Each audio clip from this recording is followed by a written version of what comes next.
Welcome back. ابھی ہم ذکر کر رہے تھے کہ ٹیچرز آخر مارچ کرنے کی تیاری کر رہے ہیں اور یہ مارچ ہونے جا رہا ہے اپریل کے مہینے میں.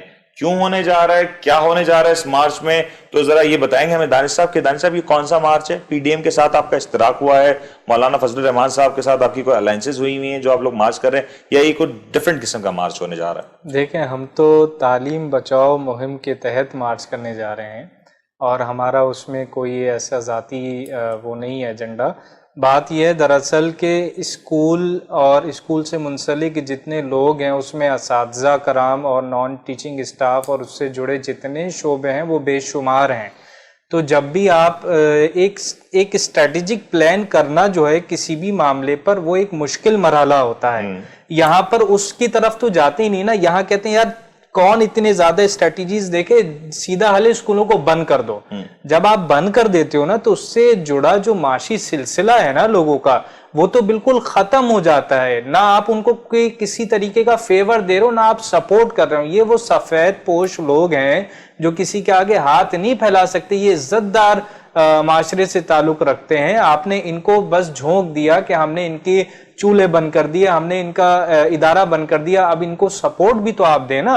تو یہ وہ بات کرنے کے لیے جا رہے ہیں پرامن طریقے سے کہ بھائی آپ ہمیں طریقہ بتاؤ کہ جو تعلیمی نقصان ہوا اس کا ذمہ دار کون ہے, اور جو معاشی نقصان ہوا اس کا ذمہ دار کون ہے. اس کی ذمہ دار آپ کی غلط پالیسیز ہیں. لیکن دانش صاحب, آپ کی جو بات سن کے جو میں سمجھ پا رہا ہوں نا, آپ کی بات میں جو آپ نے پورا جسٹ بیان کیا, آپ نے کہا تعلیم بچاؤ مہم ہے, لیکن اس تعلیم بچاؤ مہم کے بعد جو آپ نے جو بھی جو جملے کہے اس میں 80% تھا کہ ٹیچرز کے لیے معاملات مشکل ہو جائیں گے. وہ زیادہ تر معاش سے تعلق رکھتے تھے, نہ کہ تعلیم سے. معیشت کا جو معاملہ ہے, جو ٹیچرز کو فیسز کا معاملہ ہے, وہ تو آپ کنٹینیو کر سکتے ہیں اگر آپ بہتر ڈیجیٹل پلیٹ فارمز پہ چلے جائیں. 1-1.5 مہینے کا وقفہ لے لیں, رمضان کا مہینہ ہے, موسم بھی ایکسٹریم ہے, یہ تو آپ کا لیوریج بھی دے رہا ہے کہ آپ یہاں پہ آپ بہتر حکمت عملی کر سکتے ہیں. ابھی گورنمنٹ کے ساتھ جا کے لانگ مارچ کرنا, ایجیٹیشن کرنا, یہ ٹیچرز کو سوٹ کرتا ہے؟ دیکھیں منیر بھائی, بات یہ ہے کہ یہاں پہ دو ایسے سلسلے جڑے ہوئے ہیں. تعلیمی ادارے میں تعلیم بھی ہے, دوسرا وہاں پہ اساتذہ بھی ہیں. اساتذہ کا جب تک آپ پورا پروٹوکول انہیں نہیں دو گے, وہ اپنے گھر کو نہیں چلا پائیں گے. وہ کس طریقے سے اساتذہ بیئر کرے گا, سروائیو کرے گا. آپ کی بات سے مجھے یہ نتیجہ آ رہا ہے کہ جب سکولز بند ہوتے ہیں تو آپ کو فیسز نہیں ملتی. پیرنٹس نہیں دے رہے آپ کو فیسز دینے. دیکھیں, بہت سے ذمہ دار پیرنٹس ہوتے ہیں جو وقت پہ آ کے اسکولوں میں فیسیں جمع کرواتے ہیں. آپ یہ کہیں نا کہ جو فیسز نہیں مل رہی, آپ گورنمنٹ سے یہ مطالبہ کریں کہ جو پیرنٹس فیس نہیں دیں گے اس کے بدلے ہمیں ریبیٹ دی جائے, اس کے بدلے ہمیں گرانٹ دی جائے, اس کے بدلے ہمیں مطالبہ کیا جاتا ہے نا. دیکھیں یہ تو اسکول غلط ہو گیا نا. بات یہی ہے منیر بھائی, بات یہ ہے کہ اسکول جو ہے اگر سروائیو کرے گا تو وہ تعلیم دے پائے گا نا. اگر ایک اسکول سروائیو ہی نہیں کر پا رہا, 80% سے زیادہ اسکول اس وقت کرائے کی بلڈنگ میں موجود ہوتے ہیں, یوٹیلیٹی بلز وہ پے کر رہے ہوتے ہیں, ٹیچر کی تنخواہیں, نان ٹیچنگ اسٹاف کی تنخواہیں, تمام تر ٹیکسز جتنے بھی انہوں نے ادا کرنے, اور اپنی تمام تر جو رجسٹریشن رینول جتنی فیسیں وہ اسکولوں کو پراپر ادا کرنی ہے. وہ جب تک ان کے پاس وسائل نہیں آئیں گے وہ اس کو ادا کر کے ادارے کو بچائیں گے نہیں. بچے کو تعلیم کس طریقے سے دیں گے؟ یہاں پہ دونوں چیزیں جڑی ہیں. ہم اگر آن لائن سسٹم کی طرف ہم آ گئے, اب اسکول میں اساتذہ کو آپ بیئر ہی نہیں کر پا رہے ہو, کس طریقے سے پڑھائیں؟ دونوں پرابلم ہے. آن لائن کے لیے پیرنٹس کے پاس فیسلٹیز نہیں ہے, اور اساتذہ کو آپ نے اگر بیئر کرنا ہے تو اس کے لیے اسکول کو بھی جو ہے وہ سہولیات چاہیے. اس کا ایک ہی حل ہے کہ ادارے کھلے رہیں, لیکن آپ جو 50% بچوں کو بلا رہے ہیں ان کو مزید آپ کم کر دیجئے. 40 پہ لے آئیں, 35 پہ لے آئیں, 30 پہ لے آئیں. بہت سی جگہوں پہ اگر یہ بچوں میں ریشو بڑھ رہا ہے تو اس کا ایج فیکٹر دیکھا جائے, کس ایج فیکٹر کے بچوں میں زیادہ ہے ان کو اور کم تعداد میں بلایا جائے. آپ کی بات سے میں بالکل سہمت ہوں. آپ نے جو بات کی میں اس پہ پوری طریقے سے ایگری کرتا ہوں, لیکن کیا یہ نہیں ہو رہا کہ جو سکولز ہیں وہ بچوں کو گھروں کے کپڑوں میں بلا رہے ہیں, بچوں کو ایسے طریقے سے بلا رہے ہیں تاکہ سکولز ایکسپوز نہ ہوں اور بچے بھی آ جائیں؟ یہ پریکٹسز بھی تو یہ پرمیشن تو گورنمنٹ نے خود دی تھی کہ آپ ہفتے میں ایک دن جو ہے بچے کو گھر سے بلائیں, اور 10-12 کی تعداد میں, یا جو آپ کے اسکول کے ایریا کے حساب سے آپ انہیں بلائیں گھر کے کپڑوں میں, اور بلا کر آپ انہیں ہوم ورک دے کے بھیج دیں. بالکل ٹھیک. اچھا, اب یہ لانگ مارچ ہونے جا رہا ہے, ذرا مجھے بتا دیں لانگ مارچ کب ہونے جا رہا ہے, کیا ہونے جا رہا ہے, کیونکہ اس میں کون کون شامل ہے؟ یہ ایک سوال آ رہا ہے کہ جو لانگ مارچ کی بات آ رہی ہے وہ صرف سندھ کے اساتذہ کی طرف سے آ رہی ہے, جبکہ پنجاب اور کے پی کے معاملات دیگر مختلف نظر آتے ہیں. منیر بھائی, لانگ مارچ جو ہے بیسیکلی یہ پاکستان کی جتنی پرائیویٹ اسکولز کی ایسوسی ایشن ہے, اساتذہ کی ایسوسی ایشن ہے, اور اس میں پیرنٹس کی ایسوسی ایشن بھی بیشتر شامل ہیں, وہ بچوں کے حقوق کے لیے جو 7.5 کروڑ بچہ پاکستان کا ہے جو اپنا آئینی تعلیمی حق کھو بیٹھا ہے ان کے حقوق کے لیے نکلا ہے اور اپنے اسکول کو اداروں کو بچانے کے لیے نکلا ہے. کیونکہ انڈسٹری کا لفظ استعمال کریں نا, آپ ادارہ بچانے کی بات کریں, پھر آپ حقوق کی بات کر رہے ہیں, تو ایجوکیشن ایک طرف آ جاتی ہے, پھر ایک طرف اسکول جائے, تو آپ کہیں نا ایجوکیشن انڈسٹری کی بات کریں, آپ ایز اے انڈسٹری بات کریں نا, آپ دونوں کو سپریٹ آؤٹ کرتے ہیں تو پھر وہ بات کہیں نہ کہیں بیلنس نہیں کر پا رہی. دان صاحب مسئلہ یہ آ رہا ہے. دیکھیں منیر بھائی بات تو وہی ہے نا, میں اگر اسکول بچاؤں گا تو میں تعلیم بچاؤں کہ اسکولز کے لیے اکانومی کا بہت بڑا فیکٹر ہے, گورنمنٹ اس کو اون نہیں کرتی. لیٹس ایکسپٹڈ کہ جو پیرنٹس ہیں وہ تیار نہیں ہیں آن لائن پڑھانے کے لیے, ٹیچرز کو پیسہ دینے کے لیے, تو اس طریقے سے پورا نظام گر جائے گا. اگر یہ نظام کو یہاں نہ سنبھالا گیا تو اسکولز اب تک جو کہ بند ہوئے ہیں اس میں مزید بند ہو جائیں گے, اور شاید جب ہم اس وبا سے نکلیں تو ہمارے پاس بچے موجود ہوں گے لیکن سکولز موجود نہیں ہوں گے. تو لیٹس فریز اٹ ان دس وے نا, کیونکہ لوگ کنفیوز ہو رہے ہیں, کیونکہ جہاں آپ کا تعلیم ایجنڈا ہے تو وہاں پورے سکولز کا ایک سسٹم کا پورا ایجنڈا رکھیں نا. اب اس میں مجھے بتائیں نا کون کون شامل ہونے جا رہا ہے اس میں؟ جو جتنی اسکول کی ایسوسیشنز ہیں آل اوور پاکستان لیول پہ, جتنی اساتذہ کی ہیں اور پیرنٹ سے منسلک ہیں, سب شامل ہیں. مشترکہ ایک لانگ مارچ, جی اکراس پاکستان, پنجاب کے پی کے سے بھی آ رہے ہیں. بالکل. اور یہ کب ہونے جا رہا ہے؟ یہ 31 مارچ کا تھا اور یہ ابھی ملتوی ہوا ہے 11 اپریل کو. ملتوی ہونے کی کچھ وجوہات؟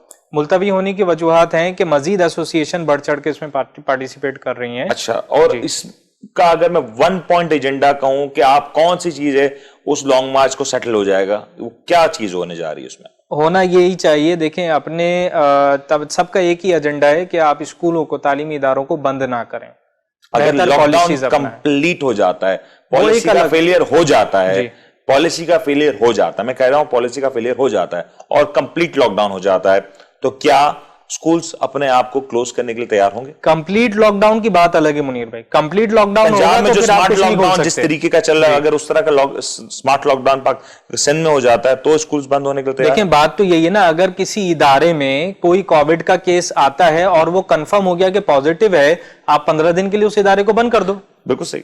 اس کے منسلک علاقے کے سارے ادارے بند کر دینا, یہ کہاں کی سمجھداری کی بات؟ لیکن دانش صاحب, میں آپ کو سوال میرا پھر وہی ہے جی, اگر جو پیرنٹس پہلے ریلکٹنٹ ہے, اللہ نہ کرے یہ کیسز سکولز میں آ جاتے ہیں, کچھ بچے اس وبا کا, سکول میں آنے والے بچے اس کا شکار ہو جاتے ہیں اور خدا نہ خواستہ کوئی خطرناک سچویشن ہو جاتی ہے, تو پیرنٹس اس کے بعد کتنا عرصہ قائل نہیں ہو سکیں گے کہ بچوں کو سکول میں بھیجیں. یہ کنسرن آپ لوگ کے لیے بہت بڑا ہے کہ پورے انڈسٹری کو, پورے سسٹم کو ڈینٹ کر سکتا. سر منیر بھائی بات یہی ہے کہ جب اسکول کھولتے ہیں تو انہیں بچوں کو اسکول کون بھیجتا ہے؟ اسکول والے گھر سے نہیں لے کے آتے, پیرنٹس بھیجتے ہیں, لیکن دروازے تک چھوڑ کے جاتے ہیں. تو مسئلہ ان کے لیے بھی تو بہت سے پیرنٹس ایسے ہیں جو نہیں بھیجتے, کنسرن ہے نا, جو بہت سے ایسے ہیں, میں ہی نہیں کہہ رہا کہ سارے بھیجتے ہیں, بہت سے ایسے جو نہیں بھیجتے, لیکن زیادہ تعداد میں پیرنٹس ایسے ہیں جو بچوں کو خود اسکول کے دروازے تک لا کے چھوڑتے ہیں, اسکول کے جو بھی سسٹم چل رہا ہے ایس او پیز کے اکارڈنگ اس کا وزٹ کرتے ہیں, سیٹسفائی ہوتے ہیں, پھر جاتے ہیں. یہ پرائیویٹ سیکٹر کی بات کر رہا ہوں میں. پرائیویٹ سیکٹر نے بڑھ چڑھ کے, دیکھیں تمام وسائل نہ ہونے کے باوجود بڑھ چڑھ کے ہر طریقے سے بچوں کو سہولیات دی ہیں, اس کو ایکسپٹ کرنا چاہیے. پرائیویٹ سیکٹر اگر نہیں ہوگا منیر بھائی, آپ پرائیویٹ تعلیمی ادارے ختم کر دیں تو کیا ہوگا؟ میں اس بات کے بھرپور سپورٹ میں ہوں, بلکہ میں یہ بات کہہ رہا ہوں کہ گورنمنٹ کو یہ ضرور چاہیے کہ اسکولز کو جو معاملات, مشکلات ہیں, مالی مشکلات خاص طور پہ, ان کو حل کرنا گورنمنٹ کی ذمہ داری ہونی چاہیے. ایک ایسا فریم ورک ہونا چاہیے کہ جہاں پیرنٹس فیس دینے سے ریلکٹنٹ ہیں تو وہاں پہ گورنمنٹ کو چاہیے کہ وہ انیشیٹو لے, ان سکولز کو فیس لیں, کیونکہ اگر ان سکولز کو ہم نے نہیں پروٹیکٹ کیا, ان کو سیف گارڈ نہ کیا, تو یہ بات بہت خطرناک ہو جائے گی کہ شاید 6 مہینے بعد جب یہ وبا سے ہم باہر آئیں گے, انشاءاللہ جلد وبا سے باہر آئیں گے, تو پاکستان میں تعلیم حاصل کرنے کے لیے بچے موجود ہوں گے لیکن یہ سکولز موجود نہیں ہوں, اور انفارچونیٹلی بے شمار ختم ہو چکا. اور انفارچونیٹ ہے کہ پاکستان میں جو سرکاری سکولز ہیں آج بھی کسی میں گائیں بھینسیں بندی ہوئی ہیں, تو یا آج بھی کسی پہ کسی کا قبضہ رائج ہے. فاطمہ, لاسٹ کمنٹ میں آپ سے چاہوں گا تاکہ ہم پروگرام میں مس ارم کو انڈکٹ کر سکیں اور ان سے بھی ذرا بات کر سکیں کہ یہ وبا اب ریالٹی ہے, ایکچوئل سچویشن میں ہم فیس کر رہے ہیں. اب بچوں کو کنونس کرنا کتنا مشکل ہو رہا ہے آپ کے لیے کہ وہ اسکول آئیں. کتنے بچے اس مہینے کے دوران یا 3 مہینے کے دوران ان کی اٹینڈنس میں ان کا امپیکٹ آیا ہے؟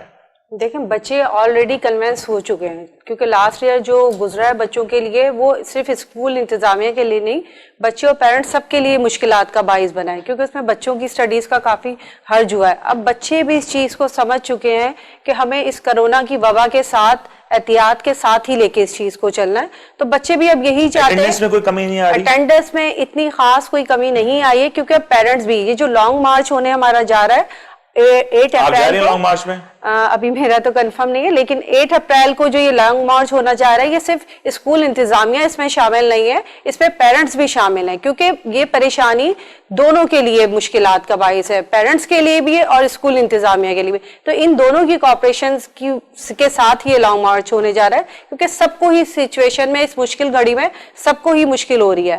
تو اس چیز پہ صرف ہم یہ اسکولز کو نہیں کہہ سکتے کہ لانگ مارچ صرف اسکول انتظامیہ ہی کریے، اس میں پیرنٹس بھی شامل ہے اور سب کا کوآپریشن ہے، کیونکہ مسائل کو سے نپٹا جائے۔ سب اس میں شامل ہیں اور سب کا کوآپریشن بہت ضروری ہے، لیکن آخر یہ کوآپریشن ہوگا کیسے؟ کیونکہ اس میں ڈفرینٹ پلیئرز ہیں، ایک طرف اسکول ایسوسیشنز ہیں، دوسری طرف وہ پیرنٹس ہیں جو کہ پریشان ہیں، بے یقینی کا شکار ہیں، پھر ہمارے ہاں ایک اور بہت بڑا سیگمنٹ ہے جو کہ پرائیویٹلی جو کوچنگ سینٹرز ہیں، ٹیوشن سینٹرز ہیں، اس کا ایک بہت بڑا ان مانیٹرڈ ان آئیڈینٹیفائڈ سیگمنٹ بہت بڑا ہے۔ تو دوسری جانب پاکستان میں جو گورنمنٹ سکولز ہیں ان کے حالات تو ہم سب کو پتہ ہیں، اس پہ بات کریں گے، بریک لیتے ہیں، بریک کے بعد واپس آتے ہیں۔